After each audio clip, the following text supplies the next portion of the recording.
Sudah.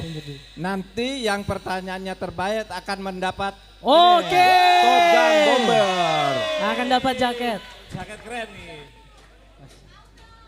Oke, silakan ganti dulu. Bentar, nanti kita ya. sambil Oke, break dulu kali ya. Break dulu ya, break dulu ya. Oke, gini Mas Theo, kita lihat tadi nih Mas, menarik. Yes. Menarik sekali. Kita bisa melihat calon pemimpin kita nih Benar. yang memiliki pengetahuan luas. Ya.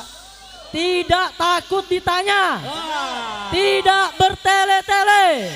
langsung digas. Gaspol, betul. Dan lebih daripada itu ada komitmen yang sangat kuat. Ada komitmen, betul. Ada solusi setiap pertanyaan ya. Oke, Siap. kita mau break dulu. Iya. Biar Pak Praful menikmati lumpianya dulu. Sesaat Lumpia. lagi kita akan kembali untuk pertanyaan berikutnya. Tanpa gimmick, silahkan teman-teman yang mau bertanya, silahkan tanyakan ke Prof. Mahfud. Ini kita mau buka untuk perempuan. Oke, Kalau perempuan ya, nih pasti. untuk perempuan dulu. Oke, ya boleh perempuan. Yuk, boleh maju dulu di sini, duduk dulu. Sambil menunggu Nanti Prof perempuan dulu ya. sedang menikmati lumpia. Yes. karena dari tadi sudah Mantap Prof. yang cowok, kita sekarang coba yang cewek. Silahkan Mbak.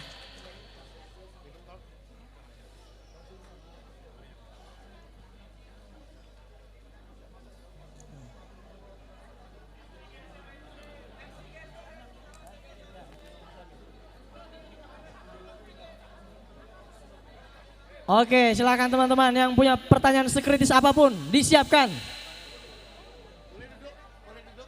Oke, mbaknya mana?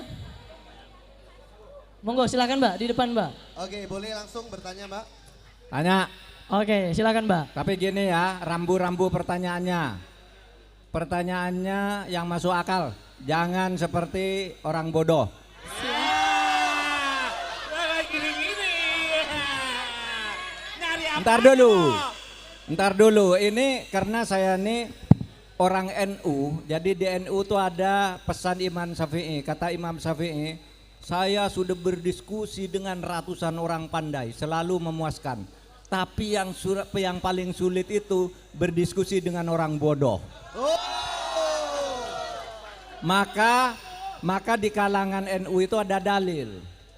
Ya, tarkul jawab alal jahil jawabun. Tidak menjawab pertanyaannya orang bodoh itu adalah jawaban yang paling baik. Ayo tanya yang baik. Tabrak! Tabrak, tabrak, tabrak, tabrak, tabrak, tabrak. Oke, silakan, Mbak. Silakan Mbak. Baik, Nama. Baik, sebelumnya selamat malam semuanya. Nama saya Rachel, saya dari Fakultas Hukum Universitas Diponegoro. Ya, siap. Saya ingin bertanya, Prof. Jadi mungkin semua hadirin juga tahu terkait pembaruan dalam hukum pidana, yakni dengan KUHP nasional ya, Prof. Yang ingin saya tanyakan, dari pembaruan hukum tersebut, Prof sendiri lebih setuju untuk mengedepankan kepastian hukum atau keadilan hukum, Prof? Jika keadilan hukum, saya ingin bertanya terkait pasal 162 dalam UU Minerba yang waktu itu gugatannya disahkan saat Prof menjadi Ketua Mahkamah Konstitusi. Apakah pasal tersebut mengandung unsur keadilan tersebut? Dan saya ingin bertanya, jika pasal tersebut mengandung unsur keadilan, bukankah pidana itu merupakan obat terakhir, Prof?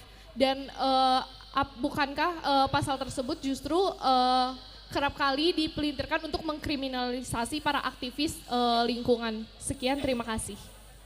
Oke, sikat, Prof. Silakan Prof. Kasih jawabannya Prof. Ya, jadi begini, ada dua hal yang berbeda sih. Pertama soal undang-undang KUHP dulu. Jadi undang-undang KUHP yang baru itu nanti akan berlaku tahun depan. Bulan Januari tahun depan sudah mulai berlaku dan itu sudah didiskusikan selama 59 tahun. Kalau didiskusikan terus tidak akan selesai, oleh sebab itu disahkan dulu, diberlakukan. Dan itu sudah menyerap aspirasi dari berbagai kalangan. Nanti kalau memang ada yang dirasakan belum adil, itu kan bisa di judicial review. Masih ada caranya. Tetapi kalau ditunda terus sampai semua orang setuju, itu tidak bisa. Harus ada yang ngambil keputusan, maka disahkan sekarang. Ya, gitu.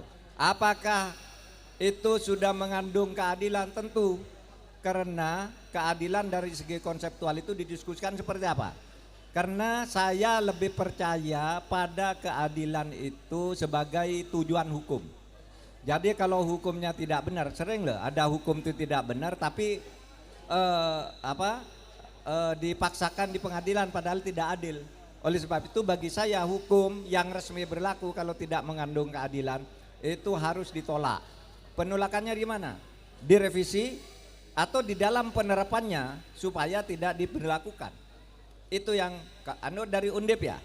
Nah, Undip itu punya konsep hukum progresif. Itu arti hukum progresif ya. Saya tidak perlu. Tapi memang menyangkut kita itu punya hukum yang berlaku sebenarnya. Ya, kaitannya dengan kekayaan masyarakat adat, perlindungan atas lingkungan hidup. Itu diharapkan bahwa aktivis lingkungan itu supaya diperlakukan sebagai subjek hukum dan diperlakukan adil untuk membela hak-hak masyarakat adat dan lingkungan hidup. Nah, karena ini dalam faktanya banyak aktivis lingkungan yang mengajukan protes lalu dikriminalisasi, ditangkap, kemudian pengadilannya tidak fair. Saya tahu itu pertanyaannya dan itu yang saya jawabkan. Bagus pertanyaannya dari Undip. Oke. Luar biasa. Terima Sudah ada kasih Mbak. solusinya, kan? Udah ada Konkret ya. Sudah puas? Oke. Ada yang mau bertanya? Kalau belum puas nanti datang ke rumah. Wih, langsung datang ke Oke, rumah nih. silakan. Yang ini. Fotonya, mau Yang foto? mana? Oke, foto. Yang- Yo! Fotokan dari situ.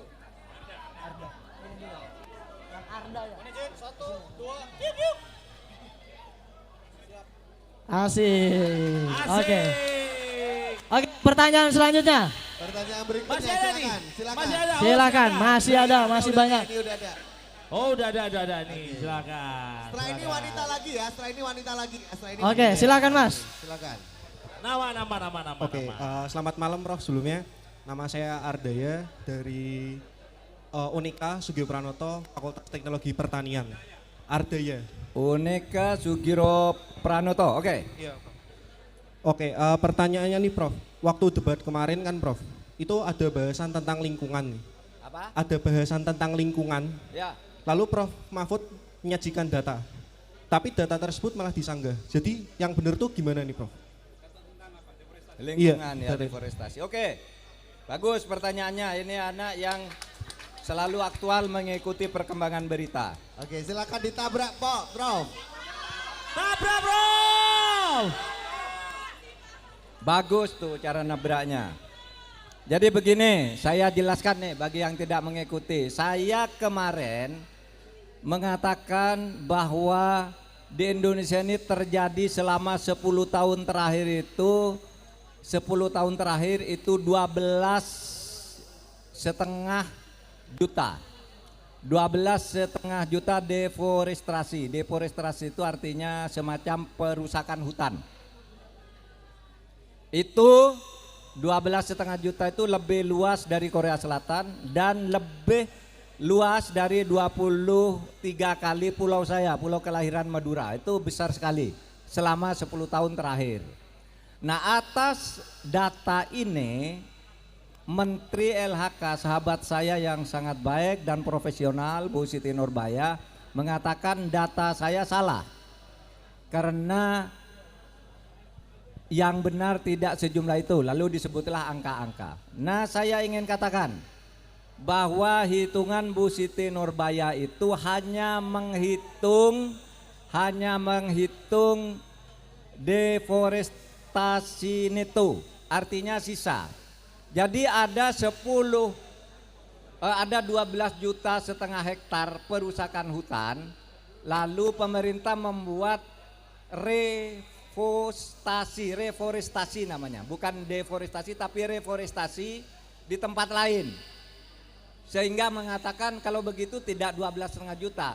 Ya tetap dong, yang rusak selama 10 tahun tuh 12,5 juta. Ya, karena dia menghitung dari deforestasi bruto dikurangi dengan forestasi menjadi deforestasi neto, itu yang dikatakan oleh Bu Siti Nurbaya. Dia benar, tapi ngitungnya dia sisanya. Sedangkan saya menyebutkan kerusakannya. Kerusakan ini tidak berubah, ya tetap rusak. Cuma di tempat lain dia membuat forestrasi yang dianggap mau mulai menutupi kekurangan deforestasi itu. Paham? Paham, selesai, bagus. Oke. Konkret. Sudah Ya, puas cewek dulu. Cewek dulu. Oke. Oke, boleh. Oh, ini mbaknya dulu, yang sini dulu. Oke, udah dulu mbak ya. Iya, boleh. Agak mundur. Iya. Habis ini. Habis Saya perempuan ini dulu nanti. ya.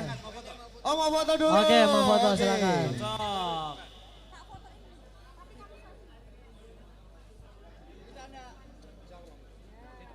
Ini ala-ala Gen Z ini. Oke. Kamu namanya siapa? Hardoyo. Hardoyo sebenarnya mau saya kayak jaket ini loh, Top Gun, tapi badannya kebesaran, nggak jadi. Gak apa-apa, nanti lain waktu. Kita lanjut ke mbaknya. Nama. Oke, makasih. Selamat malam semuanya. Selamat malam. Oke, perkenalkan saya Angelia, Prof dari GMNI Hukum Undip. Jadi gini Prof, selama ini kan kita dengar ya Prof ya tentang pekerja rumah tangga yang dulu kita sering sebut Bentar sebagai dulu, kamu dosen apa, mahasiswa S1, S2, S3? S1 Prof. S1. Ya. Nah kalau mahasiswa S2 dan S3 saya ngajar di Undip soalnya, Oh, iya. berarti mahasiswa saya. Oke, Ya. tanya terus. Terima kasih Prof. Jadi selama ini kita dengar ya Prof ya tentang pekerja rumah tangga atau yang dulu kita sering sebut sebagai pembantu atau asisten gitu Prof. Nah selama ini perjuangan mereka mungkin kita bisa lihat seakan sebelah mata, tapi ternyata rancangan undang-undangnya pun sudah sampai hampir 20 tahun ada dan belum disahkan pula gitu. Beberapa problematikanya pun bisa disebutkan, contohnya sebagai klasifikasi antara pekerjaan publik dan juga domestik, dan juga permasalahan bahwasannya pekerjaan domestik itu tidak dihargai sama sekali Prof. Dan itu yang menjadi concern besar terhadap apa yang saya pikirkan selama ini. Menurut saya juga pekerjaan-pekerjaan domestik yang dilakukan oleh kebanyakan selama ini adalah perempuan, itu adalah pekerjaan yang berharga, pekerjaan yang mempunyai nilai pula, dan pekerjaan yang seharusnya tidak direndahkan Prof. Dan menurut saya itu juga salah satu hal yang menyebabkan patriarki itu ada di Indonesia. Dan pembagian kerja antara kerja-kerja domestik ataupun dan juga kerja-kerja publik gitu ya, menurut saya harus sama-sama dihargai. Dan saya juga ingin mengatakan bahwasanya pekerja rumah tangga ini banyak problematikanya. Seingat saya draft terakhir itu mereka belum menemukan sebenarnya rumus yang paling ampuh terhadap pengupahan terhadap mereka itu seperti apa. Lalu yang menjadi concern saya juga terkait dengan pengawasan Prof. Pengawasan dari pekerja rumah tangga yang direkrut oleh lembaga. Nah itu pemerintah belum mempunyai sama sekali pengawasan terhadap pekerja rumah tangga. Nah itu bagaimana pandangan Prof mengenai rancangan undang-undang tersebut, dan bagaimana menurut Prof cara untuk mengatasi bahwasanya patriarki itu harusnya tidak ada di Indonesia Prof. Terima kasih Prof. Oke. Silakan Prof. Silakan dijawab Prof. RUU itu sudah masuk di prolegnas DPR. Sekarang tinggal kesepakatan partai-partai. Ingat ini negara demokrasi. Kalau pemerintah sudah ngajukan lalu DPR-nya tidak melanjutkan, kita tidak bisa memaksa juga. Oleh sebab itu masyarakat sipil harus kuat juga, perguruan tinggi harus kuat juga mendorong bahwa itu penting. Nah yang RUU ini saya ikut dulu meluncurkan melalui Longmas ya, dari Monas ya, dari Monas kita keliling kembali lagi ke Monas, lalu pidato ini supaya segera disahkan beberapa bulan yang lalu. Mudah-mudahan segera ditanggapi oleh DPR, tapi kalau ini misalnya pada periode ini tidak ditanggapi juga, nanti pemerintahan yang akan datang insya Allah ini akan masuk prioritas utama di periode pertama. Langsung jadi prioritas tuh Pak. Tenang Gitu. aja. Cukup, sudah terjawab, nggak usah masuk ke materinya karena materinya sudah ada di RUU. Wih, Silakan. Terima kasih Prof. Boleh Sudah foto puas? juga Prof? Sudah puas? Iya boleh foto juga Prof. Oke.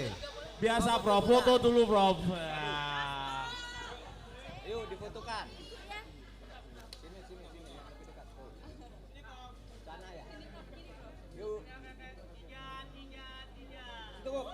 Wih. Oke, terima kasih. Kita lanjut pertanyaan berikutnya. Iya, duduk dulu. Oke, silakan Mas. Terima kasih atas waktu dan kesempatan yang diberikan Prof.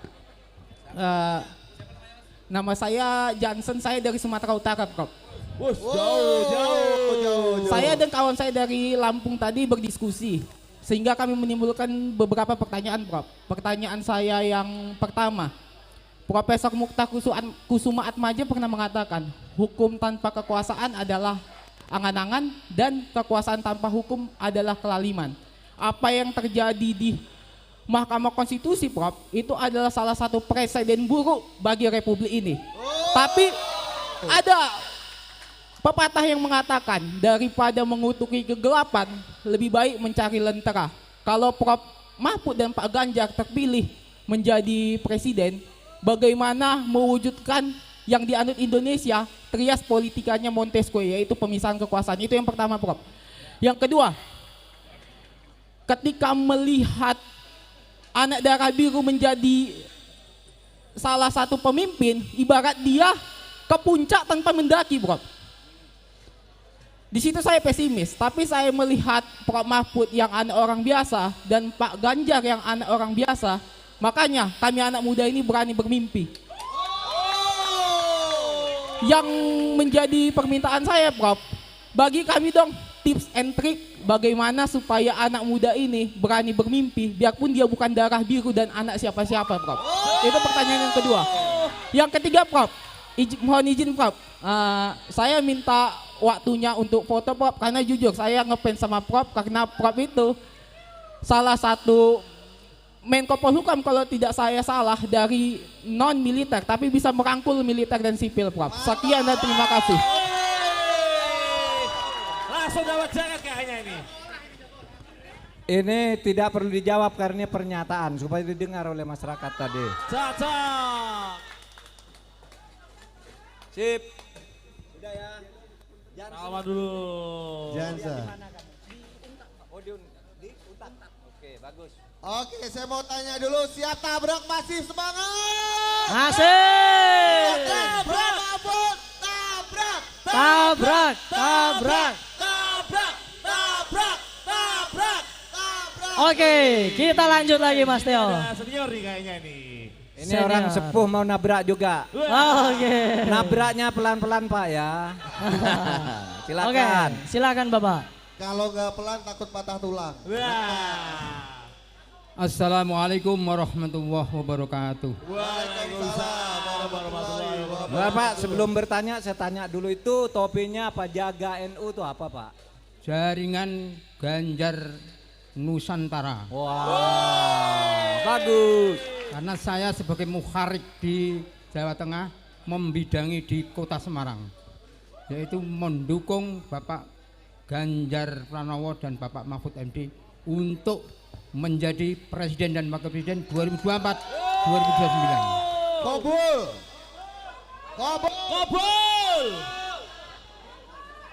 Nama saya Mat Rozi. Ya. Yang mempunyai putra di MUI Pusat Jakarta, Dr. Arif Fahrudin. Ya, pertanyaannya pada saat tanggal 21 Januari hari Minggu, saya nobar cawapres.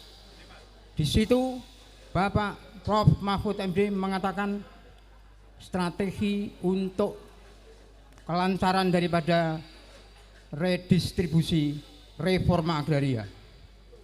Saya menempati di tanah yang tidak ada sengketa selama 50 tahun lebih. Dulunya rawa-rawa, belumbang-belumbang yang sudah ada surat keterangan penguasaan tanah yang ditandatangani oleh lurah, camat, tidak ada sengketa. Berkali-kali saya mengajukan sertifikat selalu gagal karena di Kelurahan Kemijen terdiri 11 RW yang RW 3 tidak pernah diluluskan permintaan sertifikatnya. Pada saat PDSL hanya pada saat K3.3 artinya berhenti, sehingga kemerdekaan saya belum merdeka karena usia saya sudah 73 tahun belum merdeka. Oleh karena itulah saya menuntut kemerdekaan ini dengan adanya payung hukum berdasarkan peraturan Presiden nomor 86 tahun 2018 tanggal 24 September 2018. Di situ dijelaskan bahwa tanah yang ditempati oleh warga lebih dari 20 tahun supaya diberikan haknya.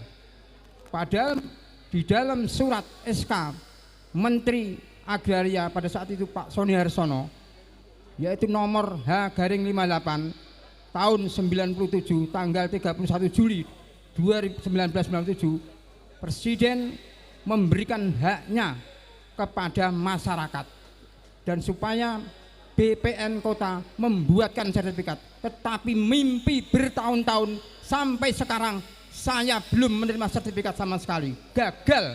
Bahkan kemarin tanggal berapa, 20 tanggal 19 pada saat menyapa Bapak RW saya yang namanya Pak Karjono tadi yang menggebu-gebu usianya 80 tahun, dia tidak menerima yang sertifikat yang keluarnya RW 6, RW 2. Padahal RW 2 adalah ranahnya adalah zona merah karena ada Pertamina. Kenapa dikeluarkan PTSL?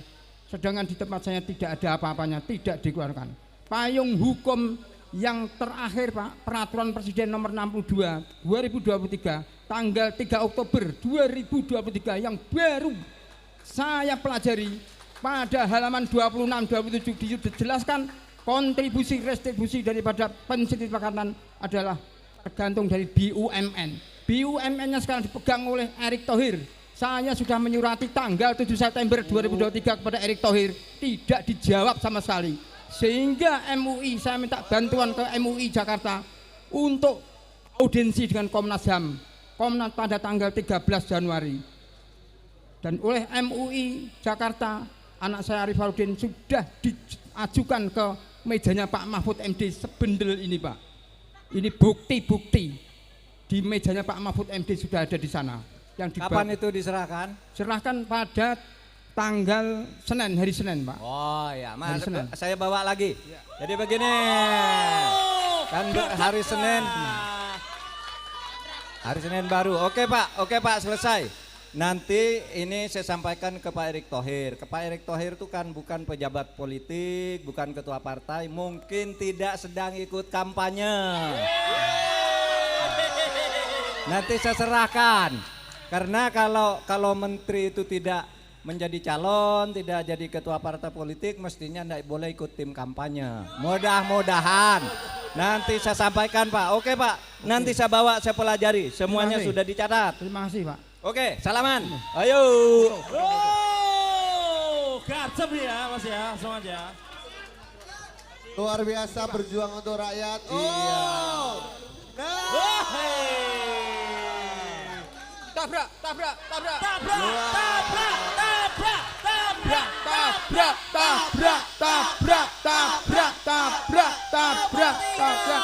Wassalamualaikum warahmatullahi wabarakatuh.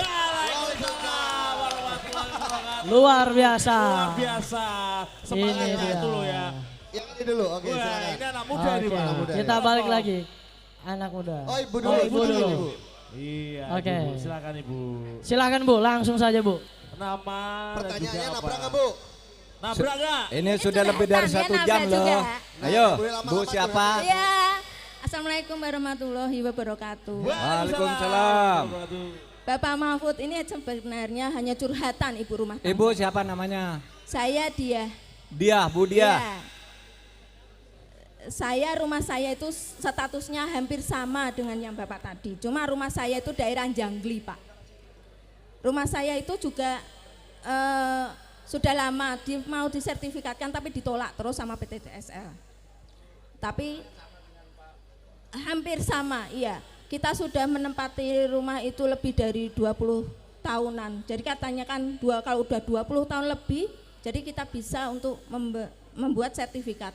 Tapi ternyata tidak bisa, padahal juga sudah ada hak penguasaan dan hak tidak bersengketa yang ditandatangani oleh Pak Camat juga Pak Lurah. Saya ini curhat Pak tentang masalah perut. Saya ibu rumah tangga biasa. Suami hanya kuli yang gajinya itu per hari Pak per hari itu 50.000. Nah, sedangkan ekonomi sekarang itu tambah naik. Kalau adik-adik yang mahasiswi ini kan pikirannya pelajaran, HAM dan lainnya. Kalau kita ibu rumah tangga tuh memikirkan masalah perut, Pak. Jujur nih, Pak, kemarin masalah waktu pandemi, kita memang banyak bantuan dari pemerintah. Tapi bantuan itu tidak merata, Pak. Kita sudah protes ke Bu Lurah, tapi juga hasilnya nol. Terus kedua, setelah pandemi lewat, anak saya tuh kerjanya kena PHK karena kontrak, sistem kontrak gitu, Pak. Terus kerja di pabrik, Pak. Pabriknya pindah dari Semarang kota yang tadinya gajinya UMR hampir 3 juta, pabriknya pindah keluar kota, Pak. Kalau anak saya mau mengikuti pabrik, anak saya bisa lanjut, tapi dengan gaji di bawah UMR Semarang. Sedangkan rumah Semarang, pabriknya harus di daerah sana, Pak, Meranggen jauh sana, Pak. Otomatis kan biaya transportasi tambah. Nah, yang saya pengen Pak Mahfud untuk ngasih solusi, Pak. Saya kepengen banget, Pak. Tolong, Pak, untuk kontrak itu dihapuskan saja, Pak. Kita kepengennya tuh rakyat tuh hidup tenang, makmur, perut juga bisa terpenuhi. Otomatis kita nggak akan berontak, Pak. Kita manut sama pemerintah. Apapun, suruh bayar pajak kita juga manut. Tapi kok nyatanya tambah hari, tambah tahun kok tambah sulit.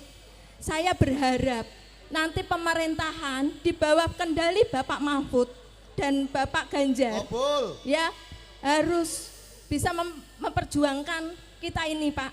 Saya ini rakyat kecil, Pak. Ibaratnya saya diusir dari tanah kelahiran saya karena tanah itu tidak bersertifikat. Udah saya perjuangkan kemarin sampai Bu Lurah juga, tapi nggak ada hasil. Tolong, Pak, kita tolong, ini curhatan saya, Pak. Baik, Bu. Ya, terima kasih Bapak ya. Semoga Bapak Mahfud sehat selalu. Amin. Jaya menang hari ini ya. Ya, Pak. Terima kasih. Terima kasih, Bu. Ya. Luar Semangat, biasa. Bu. Baik ya, jadi begini ya, ini penting nih soal yang Pak Matrozi dan Ibu Dian, soal tanah sudah diduduki lama, sudah punya keterangan dari lurah, camat, gire, sudah ada. Tiba-tiba sekarang dia diusir, ada yang mengusir di berbagai tempat tuh banyak. Sudah tinggal di situ puluhan tahun, tiba-tiba hanya karena ada orang lain yang entah membeli dari mana sertifikat, tiba-tiba diusir, katanya ini tanahnya orang, ini ada sertifikatnya. Padahal menurut aturan tanah yang sudah diduduki 20 tahun minimal dan tanpa ada yang mengklaim sebagai pemilik itu diberikan sertifikasi legislasi itu tadi. Nah, oleh sebab itu masalah yang seperti ini di Indonesia sangat banyak. Di meja saya itu tumpukan laporan tahun 2023 aja laporan seperti ini ada 2.587 dari seluruh Indonesia. Oleh sebab itu tidak bisa saya nanggapi Bu Dia dan Pak Matrozi satu persatu. Ini harus ditelusuri dari sudut kebijakan. Kebijakan yang sifatnya umum sehingga nanti bisa selesai sekaligus. Pokoknya kita harus bekerja untuk rakyat. Ya. Karena negara ini ada dari rakyat, oleh rakyat, dan untuk rakyat. Itu prinsipnya. Terima kasih. Oke, satu terakhir. Terakhir dong. Satu pertanyaan terakhir. Oke. Sebelum saya tanya ke Prof. Mahfud, saya mau tanya Bapak Ibu teman-teman, ada yang tahu pengalaman paslon lain? Aduh, enggak ada ya. Oke, lanjut saja Prof. Jadi ke intinya saja, saya dari mahasiswa Unika Sugio Pranoto, jurusan Ilmu Komunikasi, nama saya Elsyade. Ya. Jadi ini mungkin teman-teman di sini belum banyak yang tahu mengenai bansos atau bantuan sosial. Jadi saya dari latar belakang keluarga saya mengelola salah satu panti asuhan, Prof. Boleh dicek di Dinas Sosial Sejahtera Kasih. Itu tempatnya di Mijen. Kemudian yang jadi keresahan saya sekarang ini adalah bahwa bantuan sosial itu semakin tahun itu semakin turun, Prof. Jadi pada awalnya itu pernah kami mendapat, saya sebut tunainya saja langsung, Prof, sekitar 150 juta ditambah sembako. Itu yang pertama, Prof. Kemudian selanjutnya mulai turun, angkanya 50 juta dengan sembako, dan yang terakhir kali itu hanya mendapatkan sembako saja. Sedangkan program dari pemerintah tentang stunting itu mengedepankan anak-anak yang stunting itu untuk bisa dapat memiliki gizi yang baik. Sedangkan di sembako itu hanya ada beras, indomie, dan minyak. Terus gizinya dari mana, Prof? Itu yang pertama. Kemudian yang kedua, ketika Prof Mahfud ini selanjutnya akan menjadi capres kalau Tuhan izinkan, apakah Prof Mahfud berani menjamin bahwa bantuan sosial itu setidaknya stabil, Prof? Uang tidak hanya untuk makan para pejabat untuk rapat, tapi juga ke anak-anak yang terpinggirkan itu, Prof, di panti asuhan itu, Prof. Terima kasih, Prof. Oke. Pakai topi. Prof, boleh minta foto dulu? Boleh, silakan. Silakan Mas. Silakan, duduk Mas. Duduk Mas.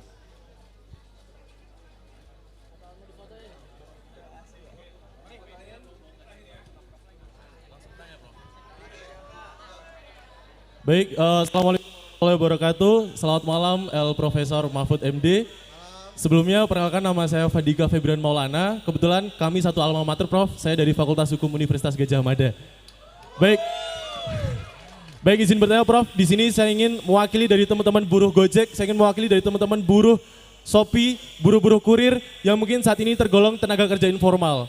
Bahwa saya di sini, saya juga mengalami keresahan, Prof, bahwasanya polemik dari ekonomi digital tidak mampu memberikan perlindungan hukum kepada pekerja-pekerja informal.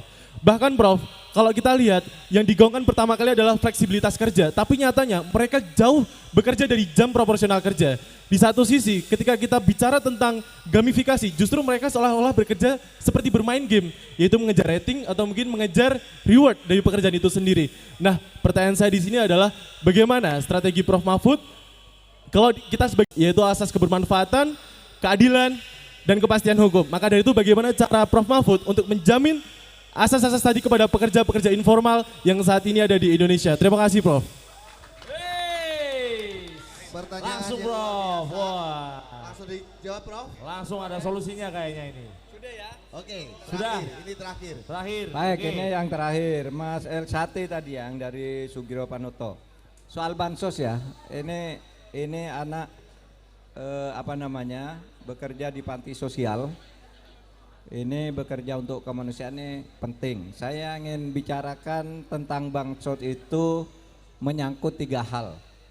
Satu, bahwa bansos itu bukan bantuan dari pemerintah, tapi bantuan dari negara.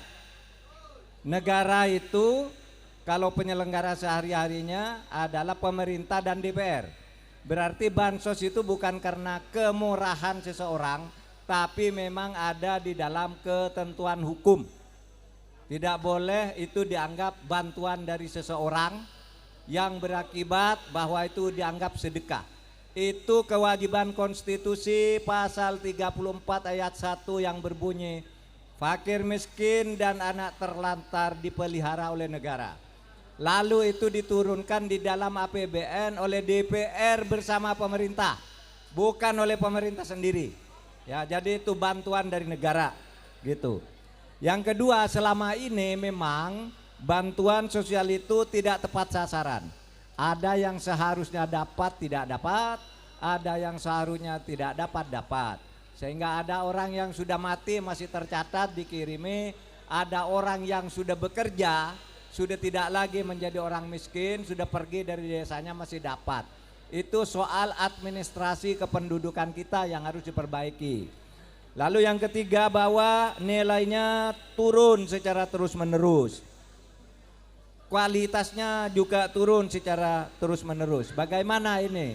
Kok bisa terjadi? Nanti kita lihat. Saya perlu datanya tentang ini untuk dibandingkan dengan kenapa bisa turun nilainya setiap tahun. Ya, nanti kita pelajari.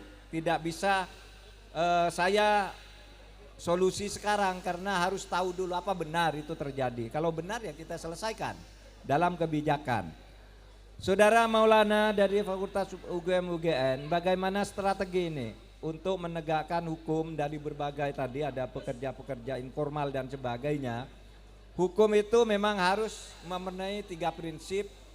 Ada juga yang menyebutnya 3 tujuan, yaitu pertama harus pasti, sehingga aturan-aturan itu harus pasti. Yang kedua harus memberi manfaat, itu asas kepastian, asas kemanfaatan. Yang ketiga harus adil, karena ada kepastian tapi tidak adil. Ada pasti, misalnya ini daftar orang miskin di suatu desa, itu pasti di dalam aturan, tetapi ini ternyata isinya salah. Orang tidak miskin kok masuk, orang miskin kok di luar. Nah itu pasti tapi tidak adil. Itu harus diperbaiki lagi. Kemudian kemanfaatannya apa? Itu juga harus kita ukur. Oleh sebab itu nanti semua ini akan direview, tapi tentu saja kita tidak akan terlalu banyak waktu besok mereview ini karena masalah-masalahnya sudah saya dapatkan dari masyarakat. Ketika saya berkeliling seperti ini, saya sudah tahu masalah-masalahnya, tinggal solusinya nanti kalau Tuhan menakdirkan kita memerintah, semua ini tinggal diformulasikan dalam aturan hukum yang tidak bertele-tele. Oke. Selesai. Jelajahi cara baru mendapatkan informasi. Download Metro TV Extend sekarang.